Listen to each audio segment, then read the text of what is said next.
Hello, everybody. Is everybody ready to innomate in here? I want to thank everybody, and we have a packed house today. I want to thank everybody for coming out to help us kick off the month of May. And the month of May for the last 2 years has been about innoMAYtion, which is a term that we actually created last year. Have people heard of innoMAYtion before? Raise your hands if you've heard of innoMAYtion before. Okay, good. It is an opportunity in Washington, D.C. for us to do a few things. One is to get rid of the reverberation. It is an opportunity to really put on a platform many of the innovative things that not only the District of Columbia government is doing, but entrepreneurs, people in innovation and technology all across Washington, D.C. We thought that that was important for a number of reasons. One is that D.C. really is becoming not only a home of small businesses, of startups, but we really are becoming a place of innovators, of thought leaders, of makers. And we wanted to have an opportunity to certainly show some appreciation, but also try to be a catalyst or a platform to showcase many of these great innovative things that are happening in the District of Columbia. Today we're going to talk about a few different programs that we will be announcing. We're also going to be talking a little bit about some of the calendar items for innoMAYtion. To start off, though, I obviously want to thank lots of people. Events like this do not happen without lots and lots of village types of support. And so in particular, I would like for the DMPED business development people to raise their hands. They've done a fantastic job, led by Karima Woods, our business development director. Thank you all very much. Sharif, Joy, two Joys, and Joaquin McPeak, thank you very much. The mayor has always been fairly clear with me. I have 3 jobs. I need to be concerned about affordable housing, I need to be concerned about getting people jobs, and I need to be concerned about increasing tax revenue. And one of the reasons why innoMAYtion is so fantastic is that it hits on 2 of those things. Everything in our office has to hit on at least one of those items. But innoMAYtion in particular really works as a fantastic platform to be able to increase tax revenue in the District of Columbia and to get people jobs. And so we're very excited about many of the items that come around that. Washington, D.C., I was on a panel yesterday by DC Inno around innovators. Washington, D.C. is much more than a federal town. Does anybody know what our fastest growing job pipeline is, private versus public? Which one do you think it is? Private. It is private. We have many more private jobs in the District of Columbia than we do public jobs. That is where we are growing, and that is where our future lies. We have a fantastic technology and innovation and small business ecosystem that we need to support to increase those jobs. Many of those innovative sectors that we want to continue to push, we have been trying over the last 18 or 15 or so months to make sure that we are providing, the District of Columbia is providing opportunities for people to have jobs. We are providing training for people to be able to be active in those spaces, and we want to make sure that we are supporting the next generation of innovators in the District of Columbia. Innovation, though, and innoMAYtion itself is not just about programs. As a matter of fact, that's like the small end of it. The big end of it is people. innoMAYtion is about people. It's about individuals that are making the difference in the District of Columbia. I know in the back I saw we've got our DHCD director, we've got our music and film director back there. I know that we've got many of these sort of other entities that have been fantastic in helping us. I know that we've got some of the Compete DC people I heard that are here. If you can raise your hands if you all are here. We'll give you guys a quick round of applause. We have our fantastic DSLBD director, Anna Harvey, who's here as well. I know that we have some of the folks that went through a General Assembly training program at in coordination with 1776. If they could raise their hands. I know we have at least one, so we will give a clap to that. I met some of the gentlemen from the MORCA program this morning. If they can raise their hands, I know they're in the back. We can give them a great round of applause. Some of our returning citizens that are going through an excellent 6-month training program. And one of the things I think that we want to highlight in terms of the people aspect of this is just the testimony, just the story. Because what really I think innovates people, what people get inspiration from, is ideas. And I think that the more that we can provide ideas to people in the District of Columbia, the better off we will be. To that end, I would like to actually ask up one of the General Assembly graduates to come up, Lolita Jones, who is a Ward 7 resident, and she can tell you a little bit more about her story. Lolita.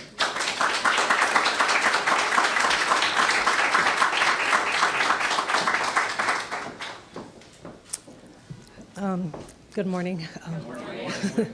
I learned about the DC Innovation Opportunity Program last May through a former UDC photography professor. He knew that I was in a career transition after working 15 years in photojournalism, that I was looking for a plan B. Through the program, I was able to attend to participate in a 10-week user experience design immersive program through the General Assembly. I have to admit, I'm not the typical face of a behind technology, being a middle-aged mother of two. The course had its challenges, but I'm happy to say that I successfully completed the course, and I'm in my 6th-month internship right now, and I'm still building and expanding on these new technology skills. So without further ado, I'd like to introduce our mayor, Ms. Muriel Bowser.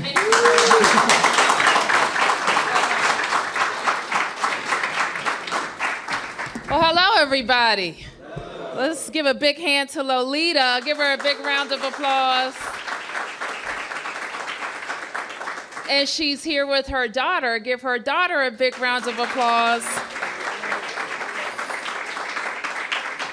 And actually, Lolita is the face of the person we want to serve in Washington, D.C. One thing that the deputy mayor is focused on is our niche in the technology expansion that we're seeing across our country. And we believe very strongly that our niche is around inclusive tech.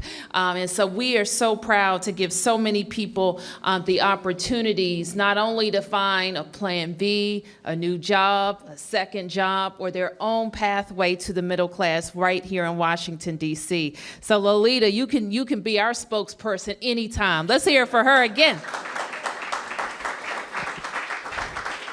So you may be wondering why we're so excited about innoMAYtion, because it is the month of May, and we want to be focused on technology and how we can innovate, and create more pathways for the residents of Washington, D.C. I am very proud to have the opportunity to lead my hometown, and I'm very cognizant of the responsibility that that brings, especially now in our city. It's so important that we continue the progress, and Brian's right. His job is to make sure we're bringing in more revenue so we can invest in programs. His job is to make sure more DC residents can get some of those good paying jobs. And his job is to make sure that people and that the government can do all that it can to support the preservation and construction of a safe and affordable housing in all 8 wards of Washington, D.C. It's my job to make sure that all of the agencies of the government are supporting that mission as well.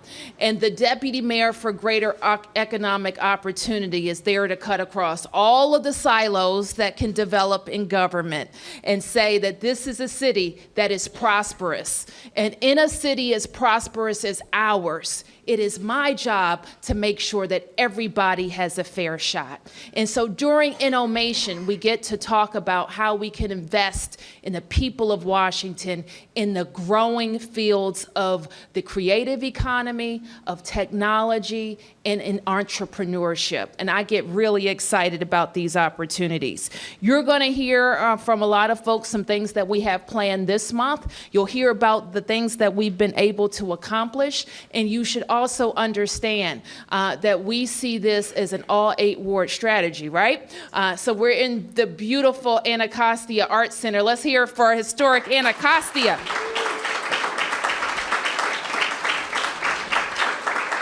And you should know we think that we have the most growth opportunities in neighborhoods like Anacostia and neighborhoods east of the river.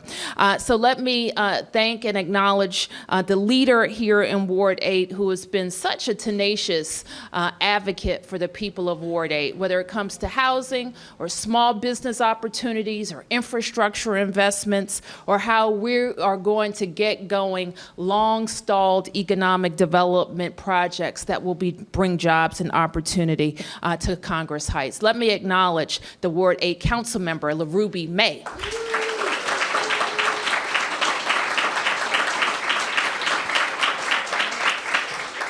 Let me also say something about our deputy mayor for greater economic opportunity. I promised that we would have a deputy mayor, somebody who reported to me who would be able to cut across silos and make sure that the many things that had been promised to the people of Ward 8 and Ward 7 had a champion at the highest levels that could make sure that the budgets reflected our priorities, that our services reflected the priorities, and that our new programming reflected those priorities. And I am just really excited. I got tired watching the deputy, we call it Dim Geo. I got tired watching Dim Geo in her first year anniversary month, where she really highlighted the good work of her office across all 8 wards of the District of Columbia. So Deputy Mayor Snowden, congratulations on 1 year, and we're looking forward to more. And we're also looking forward to the big announcement that we're going to make, a partnership with my alma mater at American University. And it's not one of those quick and easy ones either. It's a commitment that we're making that will span 3 years and cover 500 small businesses that want our help and assistance in the capacity building. And so that's going to be our focus. Yesterday we were with Director Harvey for our Made in DC campaign, and the energy around entrepreneurship in this city is tremendous. And I just couldn't be happier for the people who know how to support small businesses to be focused on our small businesses. The last thing I'll say is this. There are a lot of people around the country, and we're going to talk to them all over the next several months about one of the injustices of our city, and that's that we pay taxes, we go to war, we pay more taxes than 20 states, we have a bigger population in 2 states, and we're getting bigger every single day, yet we don't have 2 senators. And when I tell people about the energy that's growing in our business community, people actually live here. There's a thriving economy here that DC residents create. It further tells the story and makes the business case about why Washington, D.C. should be the 51st state. So with that, I know that we can count on our business community to spread that word, and I know I can count on Deputy Mayor Courtney Snowden.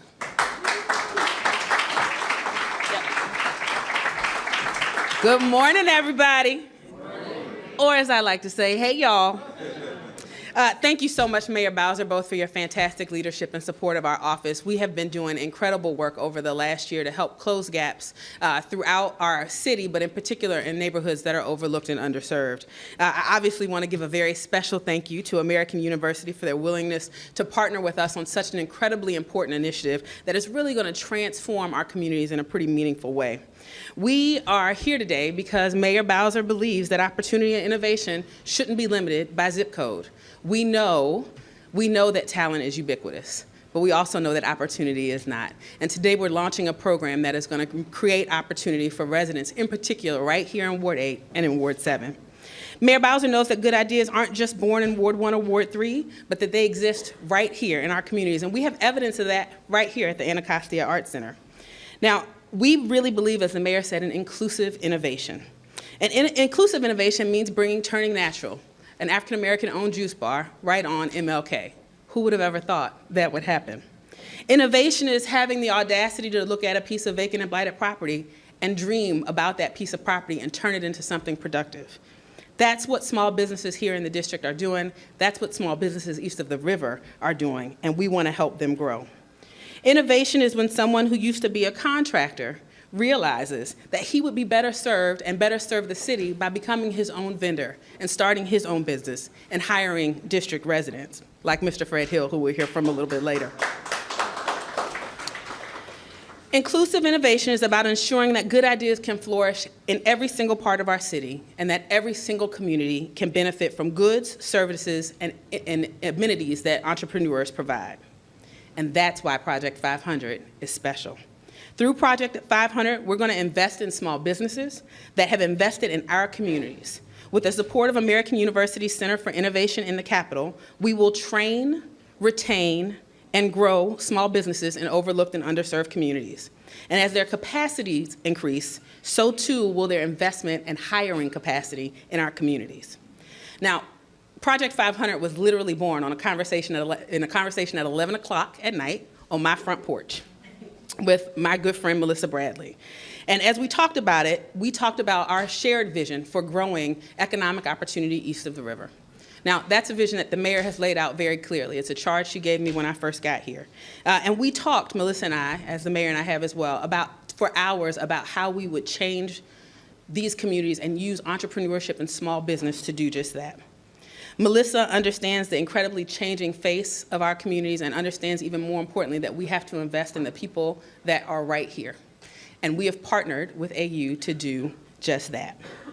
American University said yes to investing in our overlooked and underserved communities over the course of 3 years, and we should applaud them for that. Now, Brian missed this cue.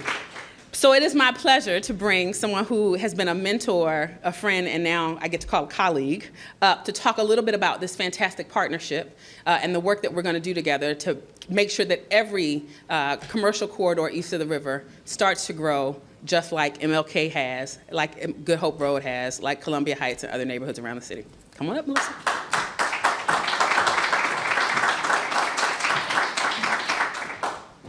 Good morning. Good morning. Wow. Usually I'm over in this part of town doing training at 11 o'clock at night. Y'all ain't out at that time. So it's great to see you. I want to thank Deputy Mayor Kenner for his opening remarks and more importantly for his shout out yesterday at the DC State of Innovation. I want to thank Mayor Muriel Bowser, a fellow Eagle and AU alum. We hope you'll come on back. But we are thrilled to offer this. And I want to give special thanks to Deputy Mayor Snowden and her team, particularly Faith and Molly, because when we get off the phone, the email started. I have had the privilege to be in the District of Columbia since 1985 when I came to Georgetown, and then I went on to AU. And I have run a series of entrepreneurship programs, most of them based in Ward 7 and 8 since I graduated from college. And two challenges have come. One is the ability of people to connect in a meaningful and sustainable way, and two, for programs to have the relevant cultural competence and actual real-life experience of running a business before you tell me how to do something. I started a company and I went to the SBA, and I've told this story before, and they told me that I could not be successful for 3 reasons. I was a woman, I was black, and there were no black women in finance, and I had a bunch of student loans. And I said, tell me something I don't know. And tell me something that I can change. But I realized that they were reading from a textbook. They had never run a business. They had never had to make payroll. They had never had to look someone in the eye and say, you won't get paid this week. And those are real, tangible skills. So I just want to lay out what the whole purpose of this program is and say that we had a phone call about 2 weeks ago. Deputy Mayor Snowden came to AU and we kicked this off, and the website and registration is live as of today. So the AU Center for Innovation in the Capitol, I say we just launched. I went to AU from Georgetown in July, and we got our approval to have a center in December, and this was the first program we decided to launch. Our purpose is to leverage innovation and entrepreneurship through training, application, and research. The Kogat School of Business in particular has had a historical brand promise of business in the Capitol, so I am honored to be able to continue that. We are thrilled to be able to lead Project 500, designed to support at least 500 businesses in DC. We had to talk Deputy Mayor Snowden out of 1,000. We had to bring it on down. I like to underpromise and overdeliver. And the focus of this is really in marginalized communities, because I want to be clear. DC is full of programs. There are incubators, there are accelerators, there are venture capitalists. I typically don't see them over here, but they're here. So we're here to do 3 things. One, we're here to be a bridge We want to make sure that we can connect folks, particularly entrepreneurs of color, who oftentimes are unable to access these programs or the barriers are too high. We want to say we are bringing people and we are ready. We want to be able to partner and connect individuals with programs that are working and bring an element of cultural competency in order to make sure we are supporting sustainable businesses. 2, we want to provide a safety net. We recognize that many programs happen between 9 and 3. When you're actually running a business. We recognize that many programs don't account for the personal realities that many of us face. I have 6 kids. So we want to make sure that we are that safety net in providing both hard and soft skills to entrepreneurs. Someone just emailed me and said, I want to participate in the program, but if these things are during the day, I can't come. We will meet every day of the week, all times of the week, to make sure that we are supporting your personal and professional dreams. The other thing that I made sure that Courtney understood is we are going to be a silent policy advisor. Because with all the great work the mayor is doing, there are things that because we're not a state, we have policy barriers and inhibitors that allow businesses in DC to grow. And we want to be able to help and leverage what is happening in other communities, like the Investment Opportunity Act that is being put forth by Senator Cory Booker. So we see tremendous opportunity in terms of connecting what is working, in terms of supporting individuals where they need, and providing connections on a policy level so that this work is actually sustainable.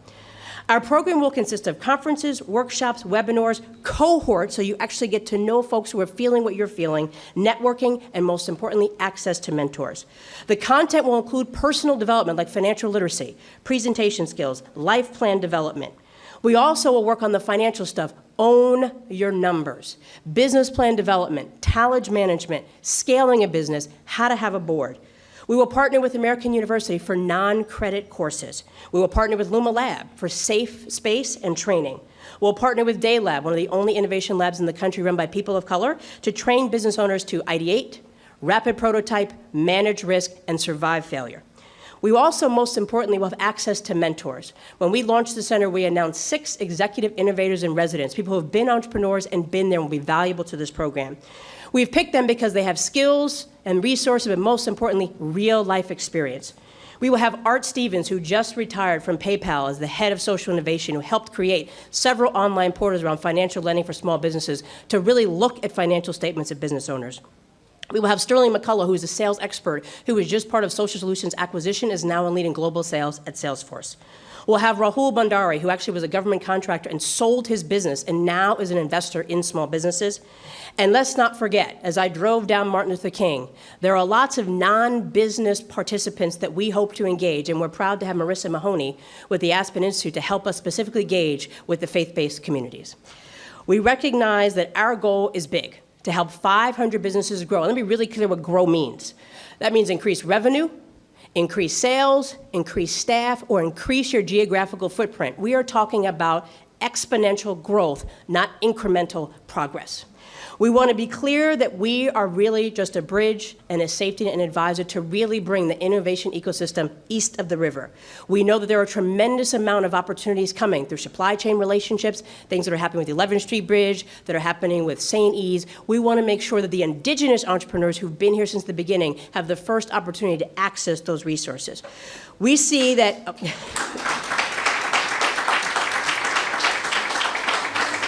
As an academic institution, I'm clear that my Jesuit values at Georgetown said that we as academic institutions sit in a position of privilege. And we want to make sure that we do not take that privilege for granted, but that we make it work. So here's how to get involved. If you want to help and you can help small businesses, email me. Bradley@american.edu. BRADLEY@american.edu, like Milton Bradley, but no relation to game company. If you are a business, we need you to register because we need to make sure that it's not a mass-produced program. We need to know where you are. Be honest. If you got debt, you got debt. If you're not making any money, you're not making any money. We want to make sure we place people accordingly. Kogod, KOGOD.biz/AU Innovate. Kogod.biz/AU Innovate. You'll see all about the center. You'll see all of your mentors. If you click on Project 500, there is a registration button. Fill it out, and all that information will come to me. As we collect folks, we'll do in rounds of 50. We will follow up and begin to place people in cohorts and initiate training, capacity building right off the bat. If there are any questions, see me. But on behalf of AU, our staff, and our students, we are deeply grateful to be able to serve the mayor, the deputy mayor, most importantly, my friend, and who happens to be a deputy mayor. And this is a very important effort, and my hope is that when my youngest kids say they want to start a business, they do not have 5 agencies, 25 accelerators, and 30 investors all tell them no, because it will have been built as D.C. is on its way to statehood. Thank you very much.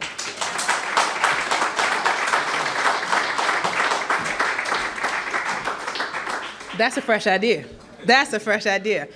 So thank you so much, Melissa. You can see why that conversation on my front porch turned into such a fantastic partnership that is really going to do some pretty incredible things. Now, I have had an opportunity to talk to a number of certified business enterprises in the District of Columbia. In fact, just a month ago, we had a listening session where we talked to some CBEs about some of the challenges they faced in growing their businesses. Many of them stood out, but one in particular, Fred Hill, who I talked about in my earlier remarks, at Gotta Go Now, right? Porta potty business. Isn't that the best name you've ever heard? Really talked a lot about some of the challenges that he faced both in growing his business and accessing government work. And so we want to help him strengthen his business as much as possible so that he can be as successful as possible and ultimately fix my other charge, which is to make sure we're getting residents hired in these jobs. So Fred, I want to invite you up to give some quick remarks, please, sir.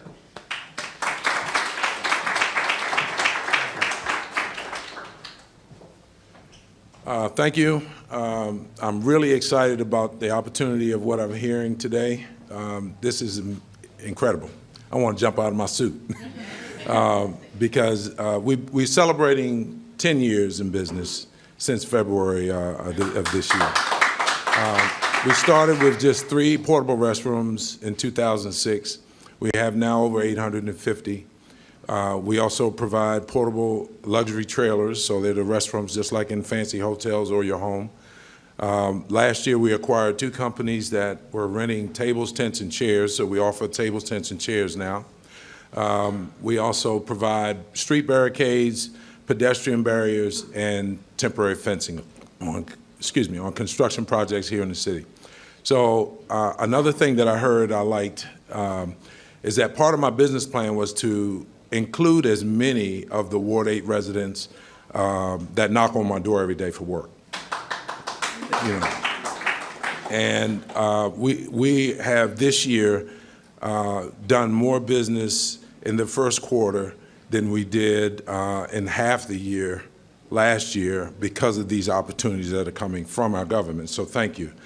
When our mayor says that she is supporting the small businesses, she really means it, so I really appreciate that. But the people that we have that need work, some of them have worked with me, have been out of work for 2 to 3 years. Some people are starting their lives over again, and they're just not getting the opportunities. So I thought it would be really good if we trained as well as just, not just hire someone and put them in the lower level jobs, but train them to take the higher positions.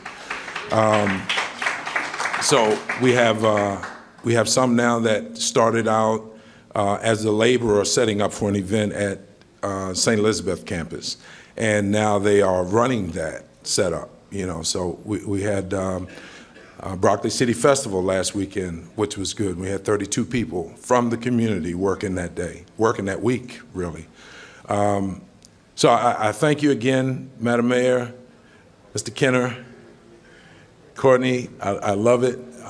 Anything that I can do, please put any of those folk that you know that need work, I'll do everything that I can to try to help them connected. I cannot wait I'm going to be the first one to sign up for this program.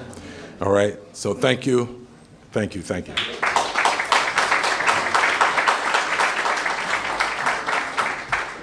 So you can see the power of small business, resident-owned small business in our community. They give back in ways that some do not, and we're really proud of that. I have the honor of also highlighting some really fantastic work that Director Harvey's doing. We have Small Business Week this week. It started on May 2nd. We have events every single day.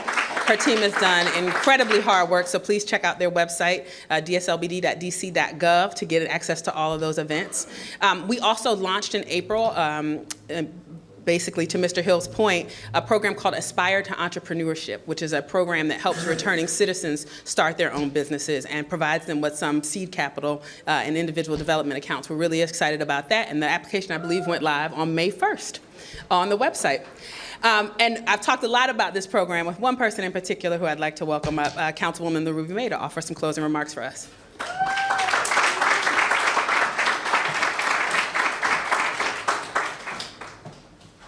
Well, good morning. Good morning. And so, Madam Mayor, how are you? So for those of you who do not have the great privilege of living in the greatest ward in the city, I say welcome to Ward 8. I know, you know, we don't hold Ward 4 against you, Mayor. You know, when I was knocking on doors and with this mayor in every corner of Ward 8, she made some pretty profound statements. She made some major commitments. That one of the things she would say is, you're not going to be able to say that I didn't come back and do what I said that I was going to do.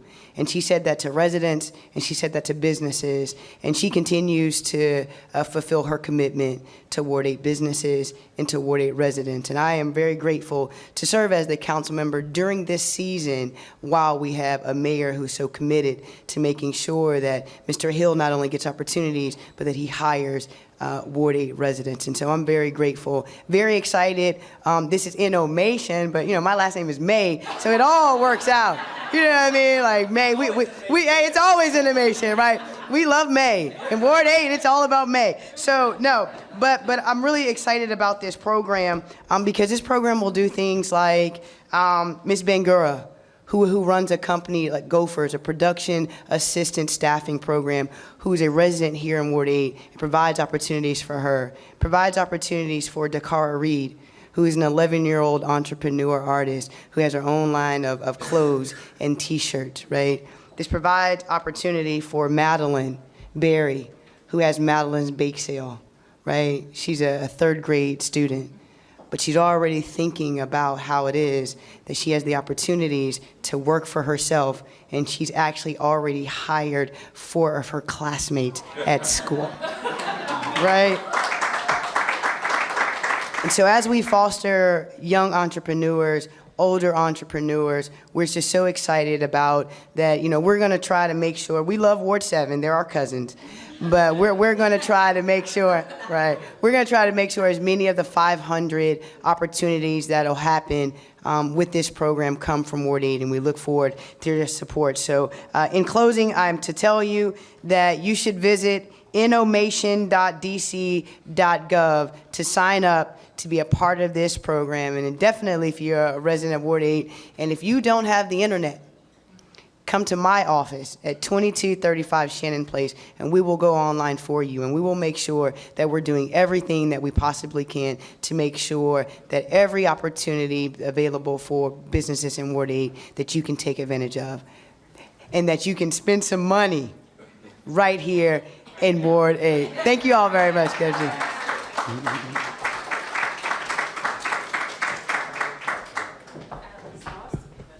We're going to have everybody, if everyone can stay for just a second, we're going to take one photo facing this way, all right? So if we can get folks to stand up, that would be great.